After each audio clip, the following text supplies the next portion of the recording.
And the median age is about 40 years old. Information on sex and ages are currently available on Akabu for 231 and 228 respectively. We have recorded quite a lot of cases. Let us now move back to Nigeria, because whichever we want to do, we must lay foundation in Nigeria, because we are here in Nigeria, referencing Nigeria's scenario. Nigeria's economy is still in recovery mode from last recession. COVID-19, a global recession and low oil price will put further pressure on us. We have also seen that the advent of COVID-19 have been the low oil price. Quite a lot of badges are being sold. We have seen what the government is trying to say by lowering the price in half. They've not done enough. We've seen refinery, they've licensed some modular refinery. Dangote by God case will so be by the end of this year, so that we also can start producing oil. But however, all these things, the COVID-19 has a negative impact on our economy and has a negative impact on the revenue. That's why every nation in the world, especially in Africa, are giving economic stimulus, economic packages. Interestingly, we hear today we say 2.3 trillion, can it come billion, everything billion, but we all know that the stimulus is going, though we, the people, the masses, people like us, the masses, are not feeling it. But however, we still have responsibility. Nigerian economy is still in recovery from the last COVID-19 global recession. This low oil price will put pressure. Past analysis may have estimated the potential and economic impact of COVID-19. But however, we will all know that in Nigeria, the potential impact of COVID-19 and global recession on medium, small scale, those are the ones that we references. The impact of medium, small scale, because whichever way you look at it, everybody is doing one or two things together. Whether you're doing on the small scale, whether you're doing on the medium scale, whether you're doing on the small scale. So the measure of this impact is more prevalent in those regions. And we see now that the SME contribute to 50% of Nigerian GDP and employs over 80% of the workforce. Though the impact quantitatively we will evaluate it quantitatively, can be, it's quite visible within that sector. However, we've seen the pandemic. Let us now begin to say, what effort are we making across Africa? We all know what we're doing in Nigeria. Nigeria, we have the Minister of Health who is giving us updates. We have the NCDC, Nigerian Center for Disease and Control, who is also giving us update that we cannot verify. What we hear is that 600 and something affected today, 200 and something in place in Ikeja, 220 something, we cannot verify it. So definitely don't be deceived about these numbers. Though it is real, they are giving an idea, but you should be wary, because it can be somebody close to you, which you don't know. That means that you as a person must take a personal responsibility to maintain the service protocol. That's why the nose mask is good. That's why you avoid all other things, because you know how your body is, your body immunity system. I'm quite impressed about how the lady does, where she rejected. Yes, it is part of the service norm. So we're now going to see what are the mitigants are in place in Africa to help mitigate the economic impact in Africa. We hereby propose priority action that are sustainable and inclusive. These will include, but not limited to, the following. Number one, addressing the usual suspect. We all know the usual suspect we have is an infrastructure. Our roads are never in good shape, yet billions of naira go into it. We don't have stable power, yet we pay estimated bill. Go to the hospital, billions of naira that goes into hospital infrastructure, we cannot see it in, unless you go to private hospital. So the first suspect we're talking about is the infrastructure. Go to our marketplace, it's very porous. If you're a person that goes to market, you will see it's very porous. I've not seen any market that they have wash center. I've not seen any market that they obey the protocol. All we're saying is that we're leaving our people at limbo for themselves. So we should be responsible for ourselves. Quite a lot of, they pay tariff in the market, they pay their levies, but all these levies we don't know. NRT people that are involved in transport infrastructure, they collect a lot of money, but what are we seeing to it? Are they even obeying the service protocol? your guess is as good as mine. Now, addressing the usual suspect, investing in infrastructure. High potential sector to support. This is a high potential sector that we need to support the local productivity. Delivering medium-term action to improve disaster preparedness. By that, we need to invest in healthcare, we need to invest in education, we need to invest in infrastructure. You're also witnessing the fact that while we're shouting for investment, where practitioners are shouting for investment, our federal government are reviewing the budget. They are also taking loan at a high speed without ensuring capacity to pay back. Which means whichever way you look at it, let the truth be told, we're all responsible for ourselves. You have to fight this guerrilla war yourself. I believe in God. I'm born again. I'm a child of God. But at the same time, being a child of God gives you confidence. But do not expose yourself. Do not take this action of service protocol with levity, so that you don't begin to tax yourself. 2, addressing the unusual suspect. Second phase, closing the inequalities gap for women and low-income community. The inequalities is so much. You find out that the Benjamin issue has not even solved problem. They continue to fight for quota system. Inequality is so high. Somebody to say, as of now, have you had any program for women who are pregnant? Women who are lactating? Do you see the kind of exposure they've been? I've not had any special program for them. I've not had any stimulus plan for them. Are people not giving birth again? Are people not hungry again? Other countries care for salt. That is what we are. The inequalities is ravaging to us. You will see clearly now that in our nation today, across Africa, there are 3 things that is ravaging in us: inequalities, injustice, and insecurity. Those are the 3 eyes, and you will see them when they are in the house. They say, everybody say "I" if you do. These are what they should legislate on. But yet, we're not seeing anything. Addressing the mental state health. The advent of COVID-19 has injected a bit of level of insanity into how people do. You will see people going extreme in the way they show things. And you also see people showing complete neglect to the service protocol. And you will see that that's why we need to be very careful. Ladies and gentlemen, be very careful. A cautious warning to you, because I love you all as my brothers and sisters. Be very careful in the way your dealings, in your association with people. Don't take for granted the people you know before. These people you know before are people that could cause a lot of severity to you. The level of insanity in our society now is so high. You will see on the social media what is happening. You will see rapists. Are they normal human beings? How could you explain such a thing? You will see people doing things that are despicable. People are, even because of the mental insanity, you can see people, man and a woman, husband and wife, because of 1 or 2 things, killing themselves, stabbing themselves. Don't take for granted people that are close to you. The level of insanity is here. So this aspect has brought mental risk into us, and it is ravaging the entire Africa. If you hear noise coming from the North East Africa, you will be amazed at what is happening. So we need to make sure that we provide the mental health status. Then 2, the particular industry that drives this is art and culture. There should be a level of endowment into such. So by the time the pandemic goes now, we can still give succor. Poverty is ravaging on the ground across Africa. People are poor by that, because when you can't create a value chain, how do you make money? And we say palliative. Palliative are restricted. We all know how palliative went to know. Our people must feed, our people must. That means that our people under this situation must also obey the service protocol, and also in the midst of it, take advantage. Because in the midst of this pandemic, there is a lot of advantage that is hidden. That we will discuss in plenary section. Now, then we need to now talk about delivering the short term, like providing cash food. Just as my sister, Dr. Regina, has said, we need to be our brother's keeper. All along Africa, because we have poor leaders who are not responsible in the way they take decisions. We have leaders who are not credible, and our citizenship too have not shown enough responsibility. That is the reason why we don't have good governance.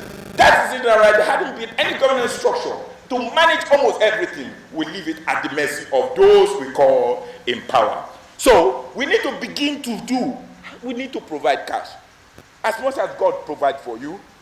Don't take it for granted. You might be able to feed 3 square meal. I can assure you, some people can't even afford to eat 1 square meal. So we should be our brother's keeper. Then we should secure the food supply chain. We should expand credit facility to reach women and other marginalized group, and also revisit the collateral requirement. Let us now do the analytical approach. Now we know what COVID-19 has done across Africa, but let us now pick some very critical area that it has affected. We all know the first one is food crisis. We all know what happened during COVID-19 when we are under quarantine, because quite a lot of countries force their people. The situation and circumstances force us to be under quarantine. We know palliative. We know there are a lot of food crisis. So the one of the areas that this COVID-19 has affected, has impacted greatly, is food crisis. It affected the peace and security because there were no governance, there were no people delivering. So it has affected and also riding on poor infrastructure. Let us now delve into analytical approach of the food crisis. It is becoming clear that one near-term impact of this would be a dramatic rise in food insecurity and potentially devastating disruption to the global food supply chain. Importers of agriculture and food crops with 10 basic food, making it 66%, amounting to $46 billion of total African food import. If unchecked, the current pandemic is likely to escalate to a serious food crisis, with potential implications on peace and security. COVID-19 has threatened food insecurity in Africa and resulted in a sharp rise in food prices and rising hunger and malnutrition. Every percentage drop in the global GDP is expected to have a result in additional 0.7 million stunted children.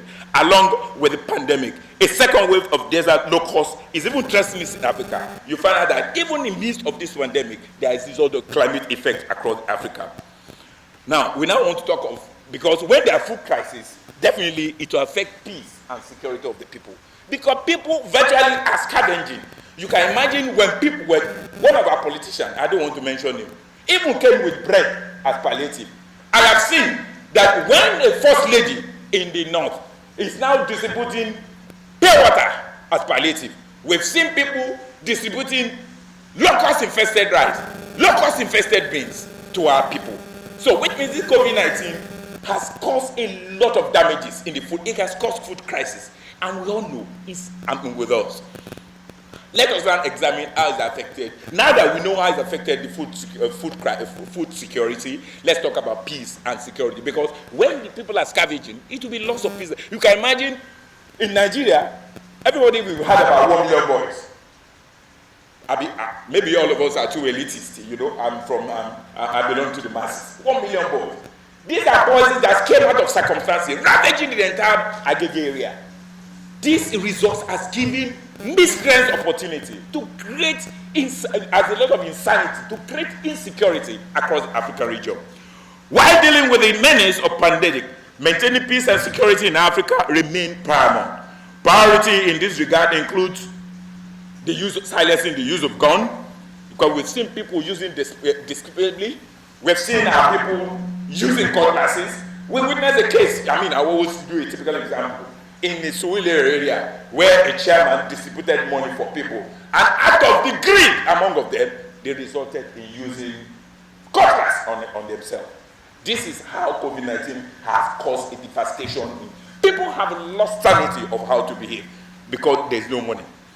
The response to COVID-19 need to be complete sensitive and avoid generating new tension.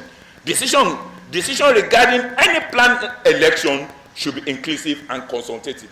But do we experience that? Typical example is the Edo State. We don't even know what will happen then. Remember, we're still part of Nigeria. Let us now talk about the economic impact. COVID-19 pandemic began to impact African economy heavily and destroyed livelihood well before it reached to the shore of the continent. Among the factors were falling demand for African commodity, capital flights from Africa, a virtually collapsed tourism and airport system associated with lockdown, and depreciation of local currency as a result of deterioration in the current balance. Africa cannot wait for this COVID-19 to go. We are all tired. But are we ready? Are we supporting the World Health Organization? Are we going through the service protocol? Are we obeying correctly? Are we also advocating? Are we also sensitizing? Are we also policing ourselves? People have indulged in too much of alcohol now because they believe it can result them. Some of them are having liver cirrhosis, kidney failure. These are how naive our people is. What are you doing as a practitioner? God has blessed every one of us. I'm seeing handsome men, beautiful ladies in high and mighty places. Remember, the decision to get COVID-19 out of the system also lies in your hand. God has given you opportunity. You communicate on phone. You send Twitter. You send your candidate. You send Facebook. You do Instagram. With small apology to our ladies, I know you love fashion. I know you do latest in fashion. Latest this, latest that, latest here, latest this, that. Please do remember to send information across the people. Advocacy is everybody's responsibility, because if you don't do it, when it happens, you're also living within the same ecosystem. It will affect you all. It will affect your children. It will affect your family. And I believe that we are all wise people because we have wisdom. We have intelligence. And we will make use of available protocol to ensure that we get through. Now do we know how it has impacted? Because those are the two major sectors that are impacted. Food security, because transport infrastructure was restricted. So it is food crisis, health crisis, and the peace and security of the people. We know, we've talked about health crisis, that most of our hospitals are in shambles. Most of our babies don't even have drugs. And we have quite a lot of drugs that are not even admissible to us. Quite a lot of drugs are inferior in the system. So what do? We need to come and begin to tend. I'm not saying don't go inorganic, but there are organic things which our chairman has mentioned. These are things that are available and they're not too expensive. Please help yourself, help your neighbor. And in your counseling, in your advocacy, in your awareness, take some time to make little sacrifices. It will go a long way because it will be back to you. You will get the reward. Now, let us now begin to, now we've done about the impact.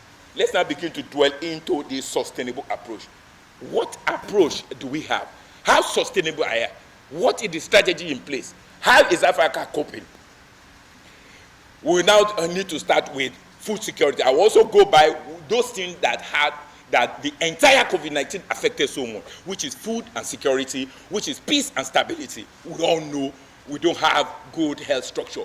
Infrastructure, so we need not talk about it. It is now that our efforts is geared towards improving it, and we expect that as much as loan they can take, let there be visible thing on ground. Let there be good road.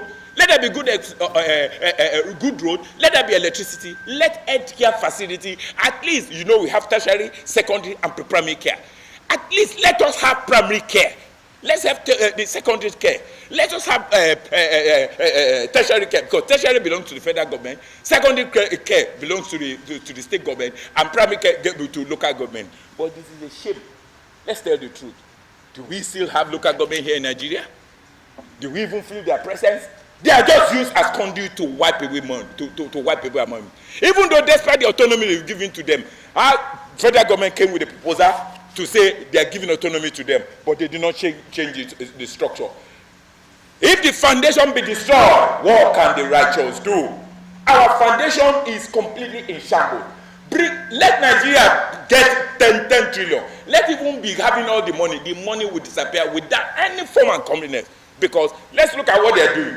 It is now that we're having project initiation that we can actually appreciate. Because the project now is now being micromanaged. We've seen now that, for instance, the cement project that's going on, the kind of funding that Nigeria is doing is going straight into Germany, and they're bringing their own. Just like what we need. We need the regulation. Government have considered too many efforts on projects they don't have business with. All over the world, people should go to PPP, private-public initiative. That's what will drive our economy. Because you don't know, take for instance, Dangote that came in to bring about $600 billion to do it, it's not for free.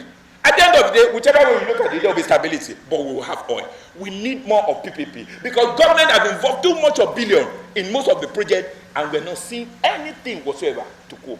Look at NCDC, look at Niger Delta, look at quite a lot of Mongol projects they are doing, look at all the dams they are creating, At the end of the day, has it added to value chain? It has not produced a commensurate effect on what we do. The time is now. You have a portion. You have a place. You have a voice. Let your voice count.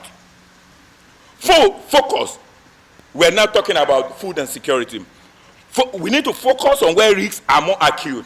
Strengthen social protection and safeguard access to food for most vulnerable groups, especially for the young children, pregnant women, and breastfeeding women. I am yet to see any stimulus for pregnant women in the lowest cadre. We have women association. Some of them went to Beijing many times. They only see, with due apology to our women, they only see the women in authority. Some of them are doing quite well, I appreciate them.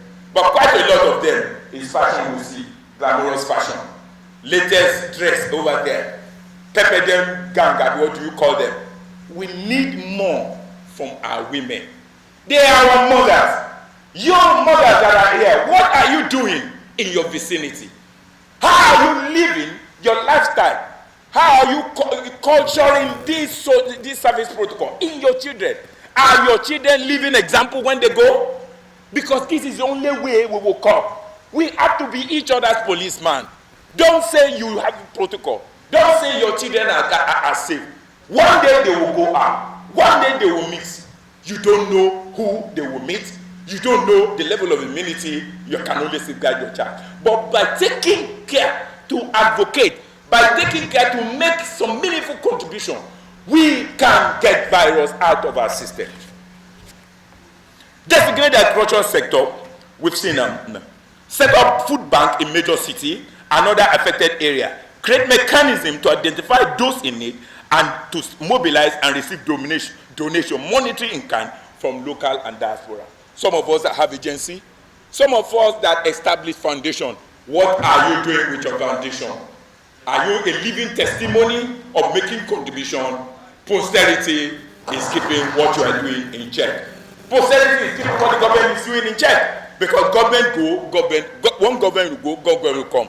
But you as a mother, you as a citizen, you as a man of God, you as a chairman, God will continue to strengthen your life. But we need you to make meaningful contribution now.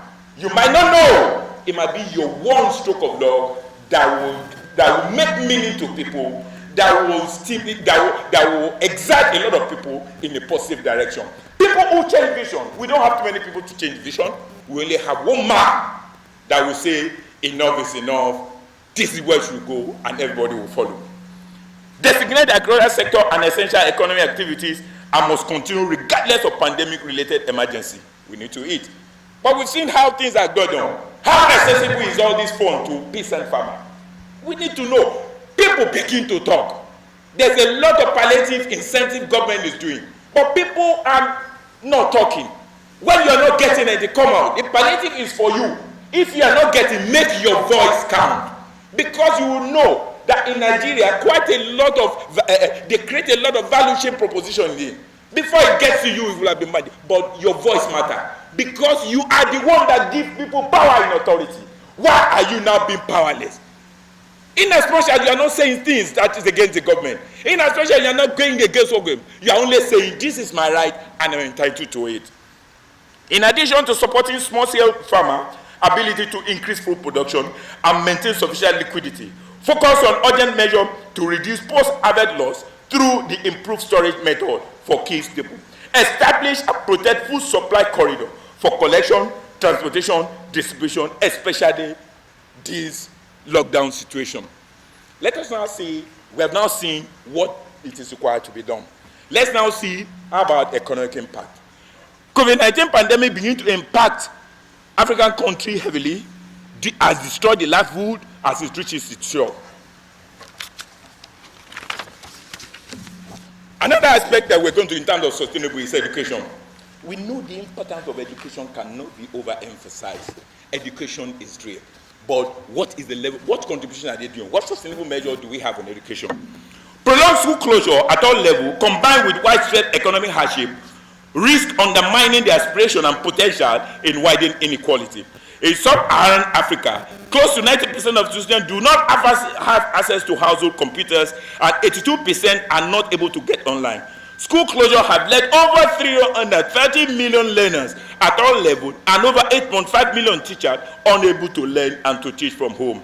While mobile phone can support young learners, around 56 million live in areas that cannot be served by mobile network. And access numbers are consistently worse for girls and women. Even where the computers are provided, unreliable power supply and poor internet connection coupled with the financial cost undermine the impact of such investment. There should be an increase in internet to ease and lessen the gap in education, access through continued learning, and provide a vital source of information and awareness about the people. This is one of the sustainable approaches. Now, let's look at what is the sustainable approach in Africa. Do we look at? They need African continent. We need to strengthen energy infrastructure, internet access, technology in the use of education, including by exploring reduced cost opportunity with mass media, especially radio and mobile. Telecommunication provider to create or expand access to distant and online platforms. Distant and online platforms will have come to stay. There's nothing we can do about it. It is better NCC, it is better telecom provider provide access, and they're making quite a lot of revenue now in terms of data. Because you realize that as work at home syndrome, you have to use data. Quite a lot of businesses are done on e-commerce. These are opportunities I want us to tap in. We have quite a lot of immense opportunity. Africa should rise up. We have the best of intelligence here.